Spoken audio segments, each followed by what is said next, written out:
What happens when one of Hollywood's most intense actors meets a talk show host having the worst day of his career? You get an absolute train wreck that nobody saw coming.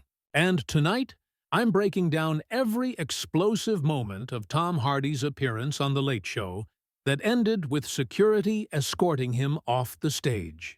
Before we dive into this chaos, make sure you hit that subscribe button and drop a comment below, because this story gets wild. Trust me, you won't want to miss a single word of what went down between these two. The tension started building the moment Tom Hardy walked onto that stage. You could feel something was off. Colbert's usual charm seemed forced, almost aggressive, and Hardy looked like he'd rather be anywhere else on the planet. The audience was expecting laughs, but what they got was a masterclass in how quickly television can go completely sideways. Tom Hardy. "Everyone," Colbert announced with that signature grin that didn't quite reach his eyes. "The man who makes everyone else look like they're not trying hard enough." Hardy settled into his chair, and you could immediately sense the uncomfortable energy.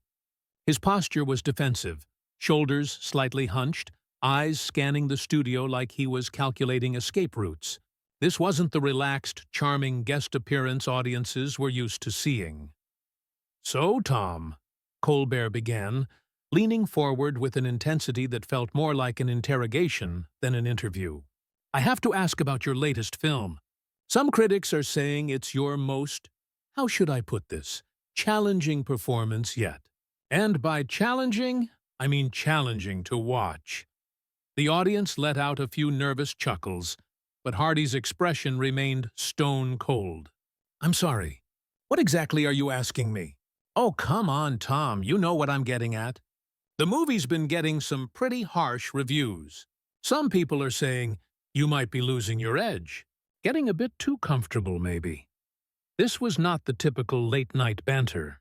Colbert was going for the jugular right out of the gate, and Hardy wasn't having it.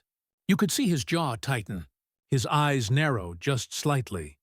The kind of look that would make most people back down immediately.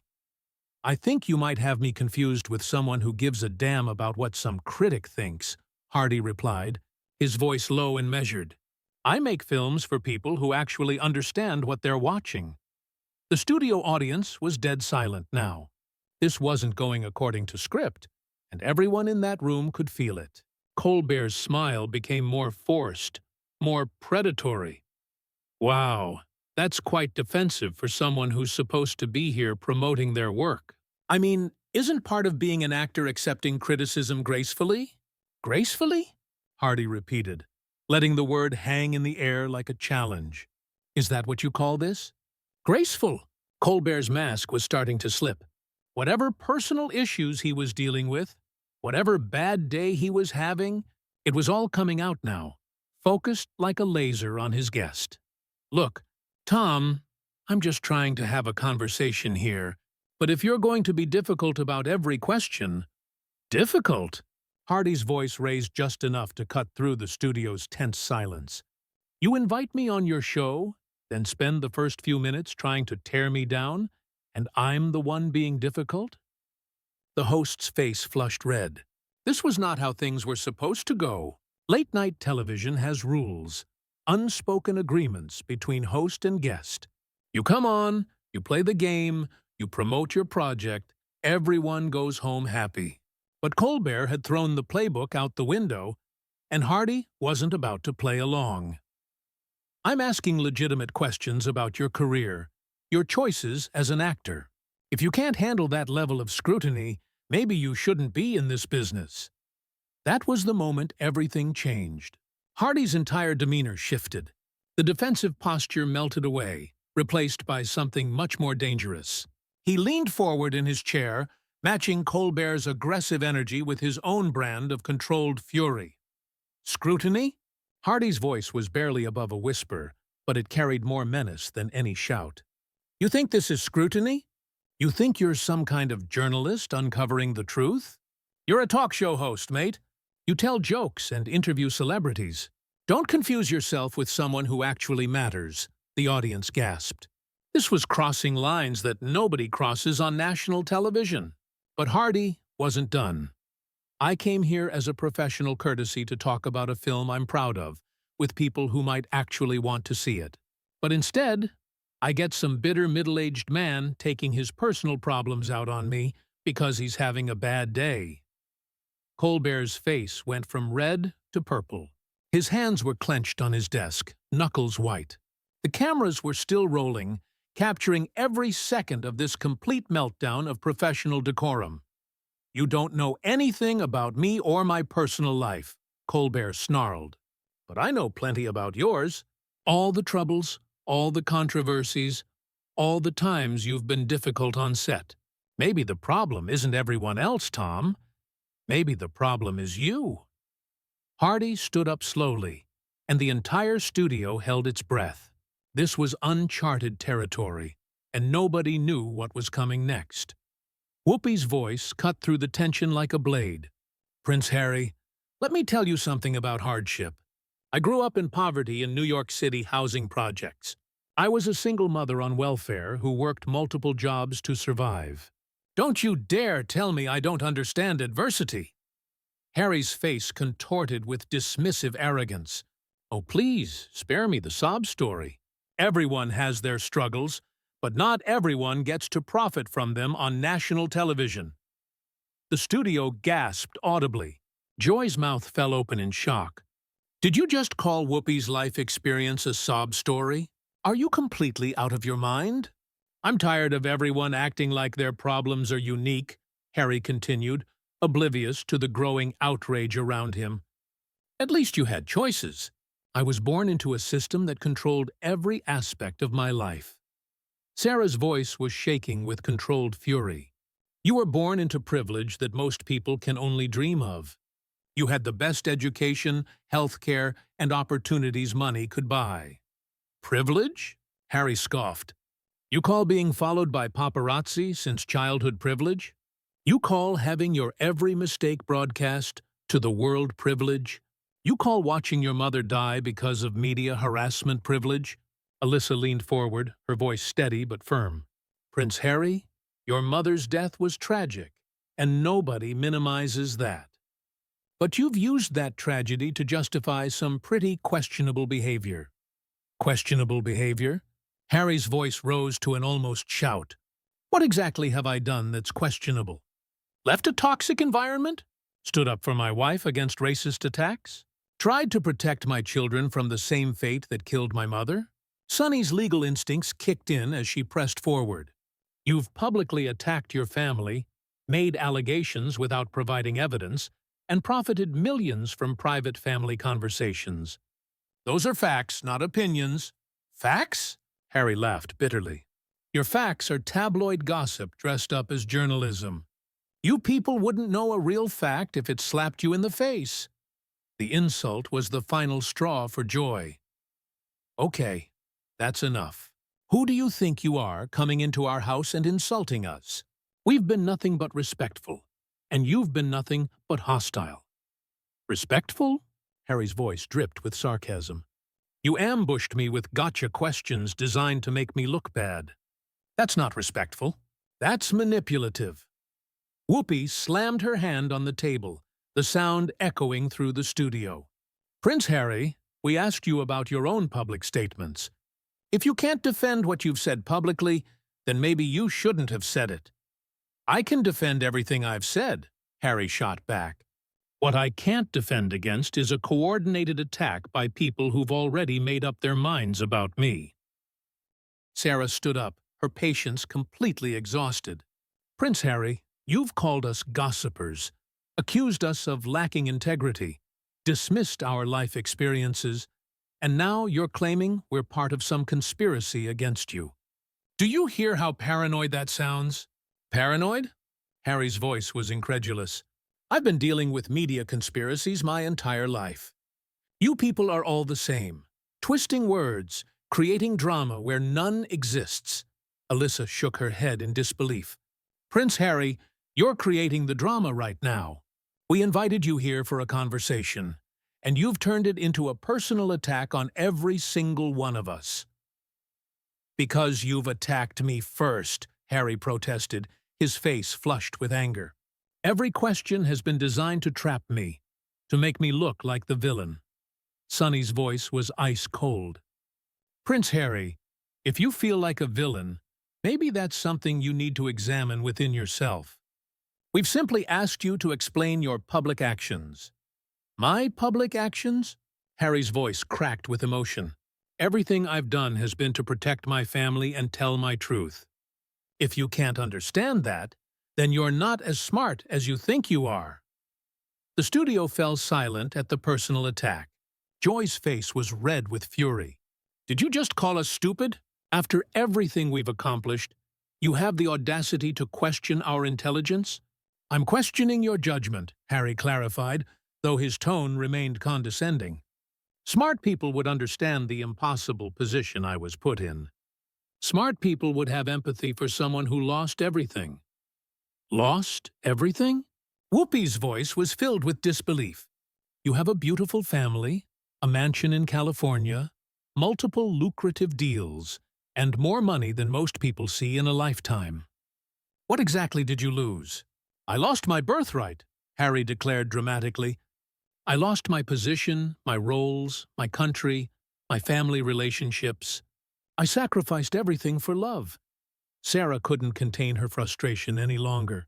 You didn't sacrifice anything, Prince Harry. You made choices. You chose to leave the royal family. You chose to move to America. You chose to write books and do interviews. Own your decisions. Own my decisions? Harry's voice was getting louder. I was forced into these decisions by a system that refused to protect my wife from racist attacks. I was forced to choose between my family and my conscience. Alyssa leaned back in her chair, studying Harry with obvious disdain. Prince Harry, you keep talking about being forced, but you've had more freedom to make choices than almost anyone on the planet. Take some responsibility. Responsibility? Harry laughed bitterly. I've taken more responsibility than any of you could handle. I've stood up to the most powerful institution in the world. I've risked everything to do what's right. Sonny's voice cut through his self-aggrandizing speech. Prince Harry, you've profited millions from attacking your family. That's not taking responsibility. That's cashing in on controversy. Cashing in? Harry's face contorted with rage. You think I wanted to write that book? You think I wanted to do those interviews? I was forced to tell my story because the media wouldn't stop lying about me. Joy shook her head in amazement. Prince Harry, you could have stayed quiet. You could have lived your life privately. Instead, you chose to make your private business public, and now you're angry that people are responding to it. I'm angry because people like you are profiting from my pain, Harry shot back. You sit here dissecting my life for entertainment while contributing nothing meaningful to society. The accusation hung in the air like a toxic cloud. Whoopi's voice was dangerously quiet when she responded. Prince Harry, you've now accused us of lacking integrity, intelligence, and meaningful contributions to society. You've dismissed our life experiences and attacked our characters. This interview is over. Over? Harry laughed mockingly. You can't handle the truth, so you're running away. How very American of you. The xenophobic comment was the final insult. Sarah's voice was shaking with rage. Get out. Get out of our studio right now. Gladly, Harry declared, straightening his jacket with theatrical flair. I should have known better than to waste my time with second-rate television personalities who wouldn't know real journalism if it bit them. Alyssa stood up, her face flushed with anger. Prince Harry, you've shown your true colors today. You're not the humanitarian you pretend to be. You're an entitled, arrogant man who can't handle being challenged. Challenged? Harry's voice rose to near shouting levels. You call personal attacks challenges? You call character assassination journalism? You people are everything that's wrong with American media. Sonny's legal training was evident in her controlled response. Prince Harry, you've spent the last hour attacking our intelligence, our integrity, our life experiences, and our country. You've shown complete disrespect for everyone in this room. Disrespect? Harry's voice was incredulous. You want to talk about disrespect? You've disrespected me, my wife, my family, and my service to this country. You've contributed to the very media circus that destroyed my life. Joy's patience had completely evaporated. Prince Harry, you destroyed your own life with your choices. Stop blaming everyone else for the consequences of your actions. My actions? Harry's voice cracked with emotion. My actions have been about protecting the people I love. If you can't understand that, then you're not the intelligent women you pretend to be. The confrontation was spiraling completely out of control, with Harry's behavior becoming increasingly erratic, and the panel's patience wearing dangerously thin.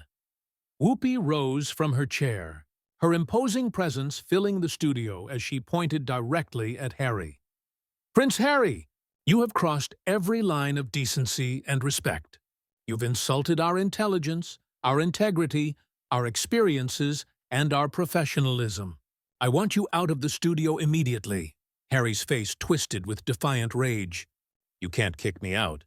I'm a prince of the British royal family. You don't have the authority to dismiss me like some common guest. Watch me, Whoopi declared, her voice carrying the authority of someone who had commanded respect in entertainment for decades. Security, please escort Prince Harry from the building. Security? Harry laughed maniacally. You're calling security on royalty? This is going to make headlines around the world. You've just made the biggest mistake of your pathetic careers. Joy stood up, her New York attitude in full display. Prince Harry, the only mistake here is yours. You came on our show acting like you're above accountability, and now you're threatening us. Who do you think you are? I know exactly who I am, Harry snarled, his composure completely shattered. I'm someone who's accomplished more in my life than all of you combined. I've served in combat. I've built charities. I've stood up to institutions that have existed for centuries. Sarah's voice was steady but filled with disgust. Prince Harry, you've also publicly humiliated your family, profited from private conversations, and now you're having a complete meltdown on national television. Is this the legacy you want? Legacy? Harry's voice reached a fever pitch. My legacy will be standing up to bullies like you. My legacy will be protecting my family from people who profit from our pain. Alyssa shook her head in amazement. Prince Harry, you're the only one being a bully here. You've spent an hour insulting 5 accomplished women because we asked you to explain your public statements. Public statements? Harry's face was now bright red with fury. Everything I've said has been the truth. If you can't handle the truth, then maybe you shouldn't be in the business of interviewing people. Sunny's legal background was evident as she delivered her final verdict. Prince Harry, the truth is that you've shown yourself to be an unstable, entitled individual who can't handle basic questioning. You've embarrassed yourself and your family today. Embarrassed myself? Harry's voice cracked with hysteria. You people are the embarrassment. You're everything that's wrong with American media. You're vultures feeding on other people's misery. 2 security guards entered the studio, their presence immediately changing the atmosphere. Whoopi gestured toward Harry. Gentlemen, please escort Prince Harry from the building. He's no longer welcome here. Harry's eyes darted between the security guards and the panel, his panic becoming obvious. This is outrageous. I'm a member of the British royal family. You can't treat me like this. Prince Harry, Joy said with obvious satisfaction, your title doesn't protect you from the consequences of your behavior. You've been nothing but disrespectful and hostile since you walked in here. Hostile?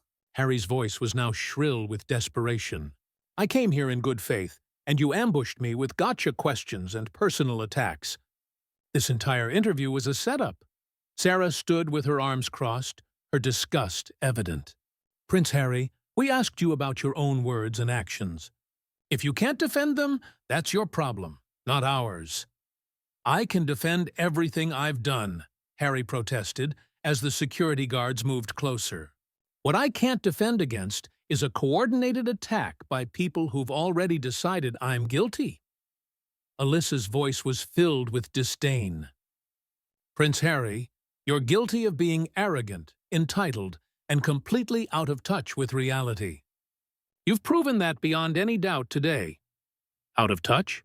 Harry's voice was incredulous as he backed away from the approaching security. I'm the one who's out of touch. You people live in a bubble of self-importance, pretending to be journalists while contributing nothing meaningful to society. Sunny stepped forward, her voice carrying legal authority. Prince Harry, you've made defamatory statements about this show and its hosts. You've shown complete disrespect for everyone in this room. Your behavior has been disgraceful. Disgraceful? Harry's voice reached a breaking point. You want to know what's disgraceful? Profiting from other people's pain, turning serious issues into entertainment, contributing to the media circus that killed my mother. Whoopi's voice cut through his hysteria like a knife. Prince Harry, your mother's death was tragic, but using it to justify your appalling behavior today is despicable. You've dishonored her memory with your conduct. The comment hit Harry like a physical blow. His face went pale, then flushed with rage. How dare you bring my mother into this? How dare you judge me? None of you have any idea what I've been through. Prince Harry, Joy said with finality, we know exactly what you've been through because you've told the world about it repeatedly. You've made millions from your sob story, and now you're angry that people are responding to it. Sob story? Harry's voice was now pure venom. My mother was murdered by the media, and you call it a sob story? You people are monsters! The security guards reached Harry's position. Sir, we need you to come with us now, one of them said firmly. Harry looked around the studio wildly, his desperation obvious. This is kidnapping. I'm a prince of the British royal family. You have no right to put your hands on me. Prince Harry, Sarah said with cold satisfaction, you're not in Britain anymore. Your title means nothing here when you're behaving like this. Behaving like this? Harry's voice cracked with emotion. I'm standing up for myself against a coordinated attack. I'm defending my family against people who profit from our misery. Alyssa shook her head in disgust. Prince Harry, you're having a complete mental breakdown on national television. This is going to follow you for the rest of your life. Mental breakdown? Harry laughed hysterically. This isn't a breakdown. This is righteous anger. This is what happens when entitled American media personalities think they can attack British royalty without consequences. Sunny's voice was ice cold. Prince Harry, the only person who's going to face consequences here is you. You've shown the world who you really are today. Who I really am. Harry's voice was now barely controlled. I'm someone who stands up to bullies. I'm someone who protects his family. I'm someone who tells the truth, even when it's uncomfortable. The security guards moved to either side of Harry. Sir, you need to come with us now, one repeated firmly. Whoopi stepped forward, her voice carrying final authority. Prince Harry, you came here as our guest, and you've repaid our hospitality with insults, attacks, and threats. You've shown complete disrespect for everyone in this room. Disrespect? Harry's voice was shrill with panic. You've disrespected me, my wife, my family, and my service. You've contributed to the very forces that drove us out of Britain. Joy's voice was filled with satisfaction. Prince Harry, you drove yourself out of Britain with your choices. Stop blaming everyone else for your problems. My problems? Harry's voice cracked as the security guards began to escort him toward the exit. My problems are people like you who think you can attack royalty without consequences. This isn't over, Sarah called after him, her voice filled with disdain. Prince Harry, it's over. You've embarrassed yourself, your family, and your country today. This interview will be remembered as the moment you showed your true colors. True colors? Harry shouted over his shoulder as he was led away. My true colors are standing up to bullies and protecting my family. History will vindicate me. Alyssa's voice followed him toward the exit. Prince Harry, history will remember this as the day you had a complete meltdown on national television because you couldn't handle basic questions. Basic questions? Harry's voice was now distant but still audible. Those weren't questions, they were attacks. You people are everything that's wrong with American media. Sonny delivered the final blow as Harry reached the studio door. Prince Harry, you're everything that's wrong with entitled privilege. You've proven that beyond any doubt today. The studio door closed behind Harry and the security guards, leaving the 5 panelists standing in stunned silence.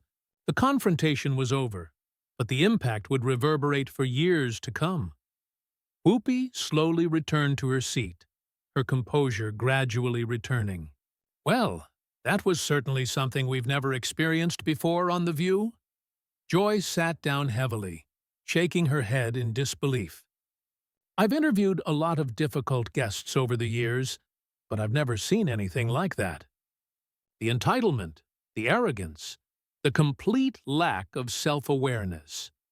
Sarah was still standing, her hands shaking slightly from the adrenaline. I can't believe he actually threatened us. Did you hear him saying this wasn't over? What kind of person behaves like that? Alyssa collapsed into her chair, exhaustion evident on her face. The kind of person who's never been held accountable for anything in his life. The kind of person who thinks his title protects him from consequences. Sonny's legal mind was already analyzing the situation. We have everything on tape, his threats, his insults, his complete meltdown. This is going to be a public relations nightmare for him. The 5 women sat in contemplative silence, processing what had just occurred. The confrontation had revealed something dark and disturbing about the man who had once been seen as the charming rebel prince. That's the story of how Prince Harry was kicked off The View after a fiery confrontation with Whoopi Goldberg and the entire panel. His behavior was absolutely shocking, and the way he attacked these accomplished women was completely unacceptable. Who do you think was right in this argument? Comment below.